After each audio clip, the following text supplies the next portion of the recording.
Salut tout le monde. Bah écoutez, je viens de me souvenir d'un excellent temps que j'ai fait en OH il y a quelques semaines, quand je m'échauffais en fait pour une compétition, parce que malheureusement je ne peux plus vraiment m'entraîner en bombardant les résolutions en OH. Je peux juste faire quelques résolutions avant mes compétitions. Et donc je me suis souvenu d'un excellent chrono que j'avais fait, 8,37 en l'occurrence, sur un mélange complètement pété avec une double X-Cross incroyable. Et je me suis dit que j'allais vous montrer. Donc, ici, vous avez la verte qui est résolue, la bleue qui est là, un espèce de petit bloc ici. Ce qui fait que par réflexe, on va toujours se poser la question, où est l'arête bleu-rouge? Elle est en l'occurrence ici. Donc, j'ai tout de suite vu qu'avec un D, L, D', pour mettre la bleue en fait à l'opposé de la verte, la bleue qui était là au début, ben la rouge bleue elle passait là. Et donc si jamais je fais R2 U2, ça fait un gros bloc. Vous voyez, DL D', R2 U2. Ça fait un gros bloc. Et en fait, j'ai vu ça quasiment avant de voir le plus évident de ce mélange, qui est ce gros bloc-là. Je vous assure que j'ai vu ça quasiment avant, alors que ça saute aux yeux. Et du coup, j'avais directement la solution qui me permettait de faire la double X-Cross, sans même comprendre qu'il y avait ça qui faisait justement une double X-Cross, et pas une simple X-Cross du coup, avec ma solution. Donc, du coup, comme j'étais en OH, j'ai pris le cube un peu bizarrement. J'ai pas fait DLD', je me suis mis ici. Et j'ai fait UR U'. Ensuite, j'ai fait un Z, j'ai fait D2 comme ça, un espèce de D2, pour pouvoir faire justement ici U2 L2. Et j'avais ma double X-Cross. Et pendant que j'ai fait le L2, alors je cherchais déjà un petit peu la suite, mais la suite, je l'ai vue seulement quand j'ai eu le coin qui est arrivé là.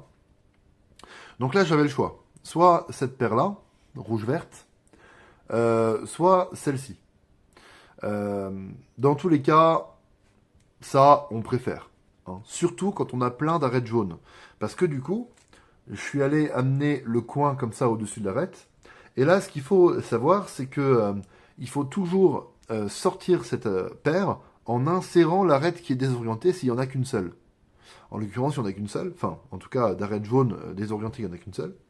Donc du coup, bah là, c'est le cas le plus simple. Je sors ma paire en insérant l'arête désorientée. Et ensuite, je l'insère. Et j'ai ça. Alors ça peut, on peut faire une rotation, le casser, refaire une rotation pour l'insérer.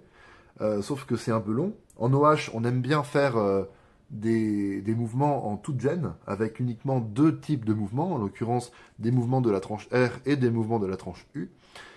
Et donc évidemment que ici j'ai fait la solution qui ne nécessite pas de rotation de cube, surtout qu'en plus j'ai toutes mes arêtes orientées, et ne faire que du tout gêne ne désoriente pas les arêtes.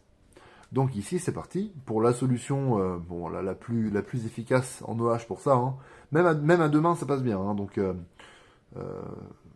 vous pouvez même le faire à deux mains pour ne pas faire de rotation. R'U2R et je résous ça. R'U', et là regardez ce qui se passe. Deux jaunes qui apparaissent devant moi. Donc au lieu de faire U' et d'insérer, je fais U2 et je vais l'insérer avec U2 parce que ça force l'OLL skip. Et ici, bon bah voilà, on se met bien globalement. Donc cette résolution incroyable, ça a donné 8,37. Alors je vous remontre. Ici, je suis allé faire UR, U' pour mettre la bleue. Ça setup aussi cette arête ici, c'était voulu. Ensuite, je mets la orange, je viens faire le bloc et je l'insère.